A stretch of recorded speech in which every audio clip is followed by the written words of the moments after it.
Hello friends, ഫെബിൻസ് വേൾഡിലേക്ക് എല്ലാവർക്കും സ്വാഗതം. അപ്പോൾ ആദ്യം തന്നെ മത്തി അച്ചാർ തയ്യാറാക്കാൻ വേണ്ടിയിട്ട് മത്തി നന്നായിട്ട് കഴുകിയെടുക്കുക.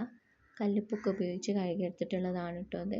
അതിലേക്ക് ഇഞ്ചി വെളുത്തുള്ളി പേസ്റ്റ്, കറിവേപ്പിൻ്റെ ഇല, അതുപോലെ തന്നെ കടുക്, ഉലുവ, വലിയ ജീരകം ഇവ പൊടിച്ചെടുത്തിട്ടുള്ള പൊടിയാണ് കേട്ടോ ഇത്. അതിന് ശേഷം നമുക്ക് മീൻ നന്നായി മസാല പുരട്ടി വെക്കേണ്ടതുണ്ട്. മീൻ ഫ്രൈ ചെയ്തെടുക്കണം.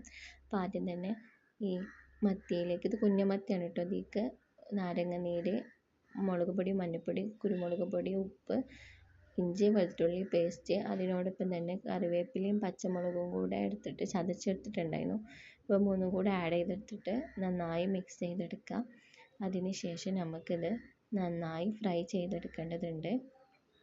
അപ്പോൾ ആദ്യം തന്നെ ചൂടായ എണ്ണയിലേക്ക് മത്തി വെച്ച് കൊടുക്കുക. അങ്ങനെ അത് നന്നായിട്ട് അതിൽ ഓയിൽ മുങ്ങിയിട്ട് വേണ്ടിയിട്ട് പൊരിയാൻ നന്നായി മുരിച്ചെടുക്കണം. അപ്പോൾ നന്നായി നെരിഞ്ഞ് വന്നാൽ മാത്രമേ ഇത് ഈ അച്ചാറിടുമ്പോൾ ടേസ്റ്റ് ഉണ്ടാവുള്ളൂ. അതുപോലെ തന്നെ നമുക്ക് കേടാകാതിരിക്കാനൊക്കെ അത് ഉപകാരപ്പെടും. പിന്നെ അങ്ങനെ ഞാനിവിടെ ഓരോ സ്റ്റെപ്പായിട്ടിട്ട് മത്തി ഫുള്ള് ഫ്രൈ എടുത്തിട്ടുണ്ടായിരുന്നു കേട്ടോ. അങ്ങനെ ഇത് നമുക്കൊരു പാത്രത്തേക്ക് കോരി മാറ്റാം. നമ്മൾ മത്തി ഇവിടെ ഫ്രൈ ചെയ്തെടുത്തിട്ടുണ്ടെങ്കിൽ നമുക്ക് അച്ചാർ ഉണ്ടാക്കാൻ തുടങ്ങാം. ആദ്യം തന്നെ ചൂടായ എണ്ണയിലേക്ക് കടുക് ഇട്ട ശേഷം ഇഞ്ചി വെളുത്തുള്ളി പേസ്റ്റ്, കറിവേപ്പിൻ്റെ ഇല ഇട്ട് കൊടുക്കുക.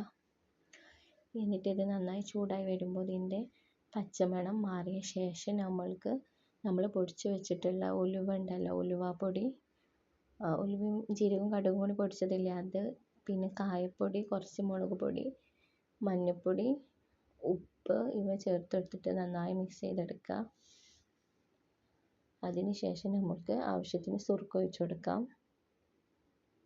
അത് ചേർത്ത ശേഷം നമ്മൾ ഫ്രൈ ചെയ്തിട്ടുള്ള നമ്മളെ മത്തി ചേർത്ത് കൊടുക്കുക. എന്നിട്ട് ഒന്ന് തിളച്ച് വരുമ്പോൾ നമുക്ക് ഓഫ് ചെയ്തെടുക്കാം കേട്ടോ. ഇപ്പം നമ്മൾ മത്തി അച്ചാർ ഇവിടെ റെഡി ആയിട്ടുണ്ട്. എല്ലാവരും തയ്യാറാക്കി നോക്കുക. ഫീഡ്ബാക്ക് അറിയിക്കാൻ മറക്കല്ലേ.